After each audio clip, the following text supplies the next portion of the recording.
Merci de l'invitation. Je vais faire une intervention rapide. Je suis désolé de ne pas pouvoir être à vos côtés. L'enjeu était bien sûr d'apporter mon soutien et le soutien de notre agence à ce collectif qui, pour moi, est symbolique de nouvelles luttes qui sont nécessaires, indispensables. Donc, je me présente rapidement. Je suis architecte, fondateur de Encore Heureux. Il se trouve que j'ai étudié à l'école d'architecture de Toulouse au milieu des années 90. Donc, j'ai une proximité évidemment géographique et affective avec Toulouse et avec ce quartier que je connais assez bien. Ce que je voulais partager avec vous, parce qu'il y a beaucoup de choses qui vont être dites aujourd'hui, donc c'est essayer de resserrer, parce que je pense qu'on partage beaucoup de choses sur le constat, mais de resserrer un peu autour des stratégies et comment en fait le moment que l'on vit est à la fois passionnant et à la fois nécessite d'aborder les enjeux qui sont ceux de l'architecture de la ville avec une forme de complexité. Je pense que la parenthèse moderne qui s'est refermée il y a quelques décennies et dont les bâtiments de Candidis et le quartier du Murail sont un exemple est bel et bien refermée. C'est-à-dire qu'aujourd'hui, ce projet a rejoint l'histoire de l'architecture car il ne pourrait pas être pensé de la sorte. Et ayant dit cela, ça ne veut pas dire qu'il n'a pas de qualité, ça veut dire qu'il correspond à une époque très particulière de l'après-guerre, de la reconstruction, et que cette époque avait tout un tas de défis, et ça a été une façon de répondre à ces défis.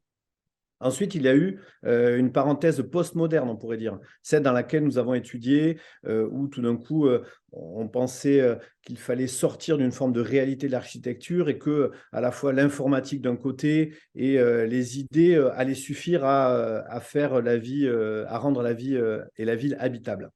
Cette deuxième parenthèse est aussi terminée parce que nous avons été percutés par cette crise actuelle qui est la crise écologique et qui est surtout la crise de l'habitabilité. C'est-à-dire qu'on a aujourd'hui des indicateurs à l'échelle mondiale, mais aussi à l'échelle nationale et à l'échelle régionale et locale, qui montrent qu'on est face à un défi gigantesque et que peut-être nous n'allons plus pouvoir habiter.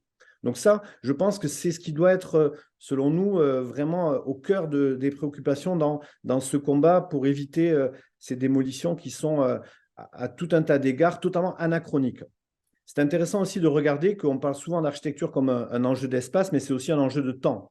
Et qu'il faut toujours avoir en tête que les décisions politiques et stratégiques qui sont portées sont souvent en décalage avec le monde dans lequel nous vivons et que notamment ces grandes opérations de renouvellement urbain ont été lancées il y a des décennies et aujourd'hui, les combattre, c'est aussi montrer en quoi le contexte dans lequel nous sommes aujourd'hui n'est pas celui qui était celui dans lequel elles ont été prises ou décidées. C'est important parce que c'est pas dire à nos opposants vous avez tout faux, c'est dire vous aviez peut-être vrai à un moment, mais aujourd'hui cette position n'est plus tenable. Et donc c'est une attitude aussi qui, je pense, est importante. L'enjeu, donc ça c'est un peu sur l'enjeu chronologique. Le deuxième enjeu, c'est l'enjeu du contexte. Donc j'ai parlé bien sûr de cette crise écologique. C'est un enjeu de ressources, donc les matériaux pour construire qui vont être de plus en plus réduits, voire disparaître. Et c'est aussi un enjeu de déchets. On sait que le bâtiment produit 380 millions de tonnes de déchets par an. Donc quand on démolit un bâtiment, on perd des deux côtés. On perd du côté des déchets parce qu'on produit une quantité de déchets gigantesque.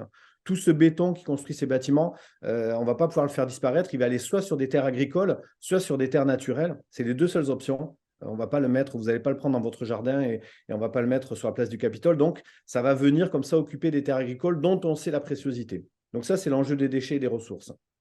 L'autre enjeu, c'est que nous sommes à un moment où il y aurait d'un côté un plafond environnemental, c'est-à-dire qu'on ne va plus pouvoir utiliser les matériaux tels que nous l'avons fait, et nous avons également un plancher social. C'est-à-dire que la crise du logement, le dernier rapport de la Fondation Abbé Pierre, montre que on ne peut pas arrêter de penser comment nous allons habiter parce que des millions de personnes sont dans des situations d'habitat indignes. Donc, si vous voulez, c'est un peu ce que Kate Raworth appelle la théorie du donut, c'est que d'un côté, on a un plafond qui est le plafond environnemental, on ne peut pas aller au-dessus. Et de l'autre côté, on a un plancher qui est un plancher social. On est obligé de faire société, sinon on va au-devant de très grands problèmes. Et donc, cette crise globale produit une sorte de confusion, c'est-à-dire qu'on va mélanger des données qui n'ont aucun rapport entre elles, on va mélanger l'idée que ces bâtiments sont obsolètes, ne sont plus adaptés, que ces quartiers n'ont pas assez de diversité, et on va comme ça faire de grands raccourcis qui, selon nous, aujourd'hui, sont totalement inopérants.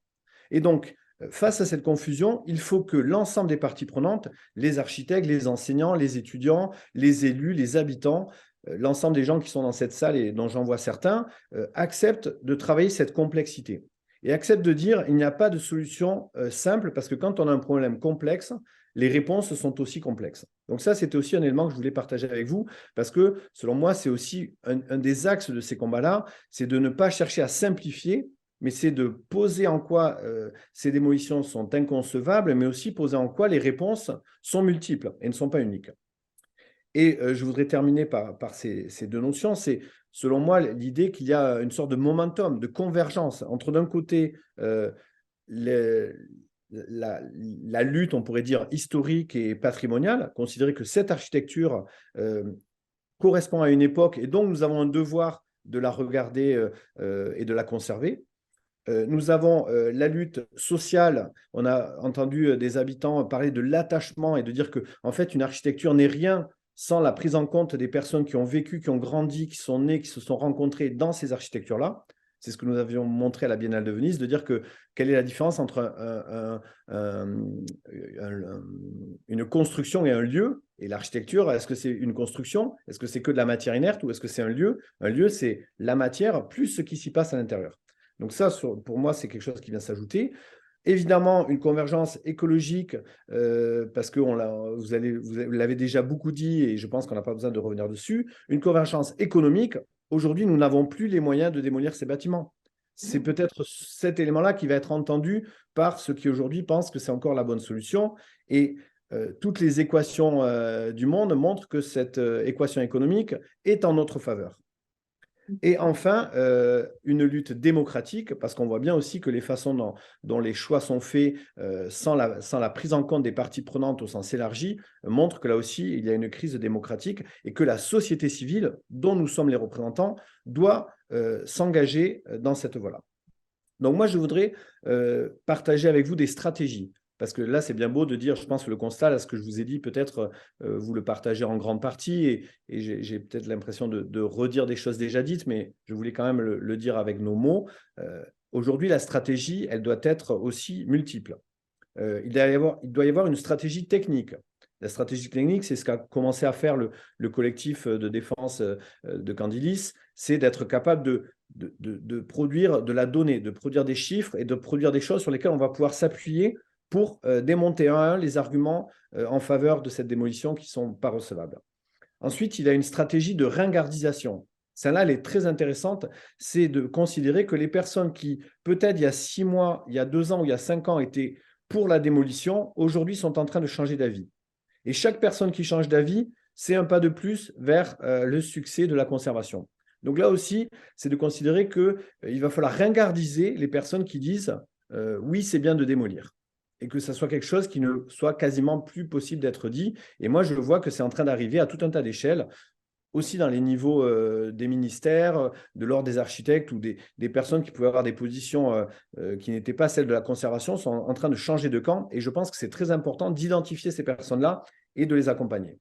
Il y a également une stratégie juridique, elle a aussi été ouverte, et c'est de considérer que nous sommes dans un état de droit et donc il nous faut pas à pas arriver à suivre et à démonter quels seraient les leviers juridiques, et je sais que vous êtes aussi sur ce front-là.